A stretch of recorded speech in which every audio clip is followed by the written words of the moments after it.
Hi guys, I'm Tiffany Radel. I'm the daughter of Michael Vrentas. He was the founder of the protocol, the cellect-budwig protocol. And this is my stepmother, Cherie Vrentas. She is a 2-time breast cancer survivor. And I thought it would be really great if she could share her survivor story with you, because she's had a lot, that went on and a lot was involved. So I'm just gonna let you share your story with everybody. Okay, well, what really got me interested in doing alternative was after I lost my mother and both my grandmothers and my dad to cancer, and they all did the typical medical stuff. So, I thought, well, if I ever got cancer, I was going to be researching something different than what they did. Yeah. So, in the year 2002, when I developed breast cancer, I'd already been looking at stuff, and so I immediately went and did a complete total lifestyle and diet change. I gave up all the bad cancer foods that cause cancer, like meat and alcohol, sugar, caffeine, and I completely changed. I ate a lot of fruits and vegetables. I did juicing every day. I got out and walked every day and got some sunshine. I drank lots of water. And I even did coffee enemas. Coffee enemas. A lot of you guys are going to be concerned when you hear that. You're going to be like, wait, what is this?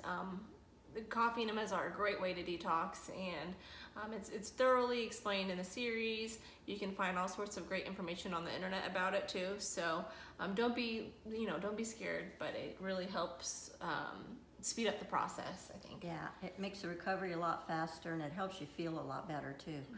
But, I did all this stuff for about 2 years, and then the cancer, completely went away, or at least I thought it did. Yeah. And so I was feeling really good, and I went back to all my old bad habits, eating out, drinking wine, drinking coffee, eating desserts, lots of sugars, and I went on like this for a long time.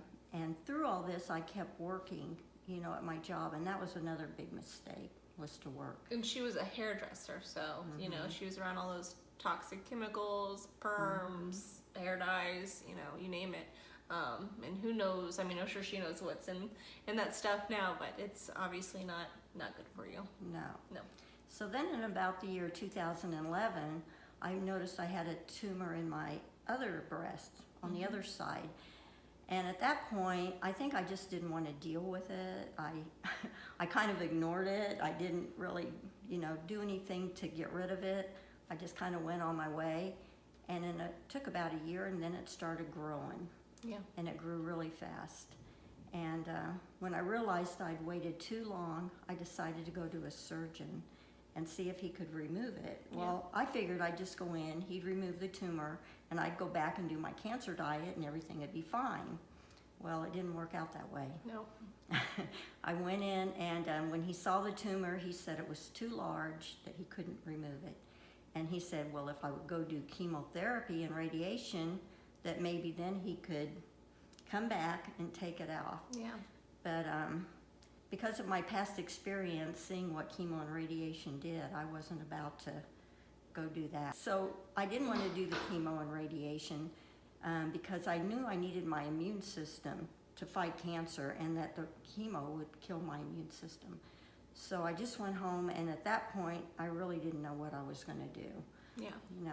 All my options were gone. But then my husband, for the past 10 years before that, he'd been on the Alternative Cancer Research Foundation, and he'd been doing his own research. Yep. And he developed what he now calls the cellect-budwig protocol. So we immediately started using some of those treatments on me, and I got really sick. I mean, I got sicker before I got better. Yeah. And at one point, my tumor was about the size of a grapefruit. Yeah. So she was bad. It was really bad. It was really scary. I remember coming over to the house to help, and she was just skin and bones, and she just barely would move during the day, and it was scary. And I thought that there's no way she's gonna survive this. There's no way. But I remember every day, when I would go over there to help with whatever needed to be helped, she'd be like, no, God told me that this isn't the end. And Yeah, I would read, like every day I would read like healing scriptures from the Bible. And one of them just stuck out to me, and it was, you will live and not die and declare the works of the Lord. And I just knew that that was meant for me. And so, I just never gave up. And it took about 6 months, and we were able to shrink that tumor down so small that I went back to the surgeon, and of course he was amazed to see how, he probably thought I wasn't around anymore. Yeah. But he was able to go in there as an outpatient and take the rest of the cancer off. And that was my turning point. And so it still took another 6 months for me to have full recovery from the cancer. Yeah. But I'm here today. And I know that, through my faith and lots of prayers, and I never gave up hope that I took the right path. And yeah. And it was daily for you. I mean, it wasn't like you would do, sometimes you would do, the protocol, and sometimes you wouldn't. You stuck with it. And, you're going to have your good days and you're going to have your bad days. But, I think consistency is the key. And I think with you, that really proved to be true. Well, support too, with your dad. He wouldn't let me give up. No. He kept giving me all And if you have a caregiver or somebody that can help, that's, I think that's great. That, you're done with everything. You've been cancer free for 6 years. 6 years. 6 years. I feel really good. I don't do everything perfect like I should, and I know that's not too smart after what I went through before, but I'm working on it, and I intend to get back on. That's the main thing that people need, I don't know how to say it. Being proactive is a lot easier than trying to get rid of it once you have Absolutely. it. Yeah. If you can, take care of yourself, take care of the body God gave you. Our bodies were made to heal themselves. It's remarkable, And if you put the right stuff in there, you're going to get better. Yeah. And then I know I want to refer you guys back to the series, because there's pictures of her tumor and everything, like step by step on kind of what they did. Now, with Cherie, she did a lot of certain things that were tailored for her type of cancer. So she had breast cancer. She didn't have lung cancer. She didn't have prostate cancer. She didn't have, lymphatic cancer. I mean, there's so many different cancers out there. And there's certain things you need to do for certain types of cancer. So it's really important that, you're very diligent on what you're doing, and you know what you're doing, because it's serious. And I do, I come across a lot of people that, are ready to do it, but you just need to make sure you're ready to take that next step. And like she said, prevention is the key. So if you don't have cancer, and for some reason you're watching this, there's little steps you can do in your daily life. There's little changes that you can make. All of us have bad habits. We're not perfect. I'm not perfect.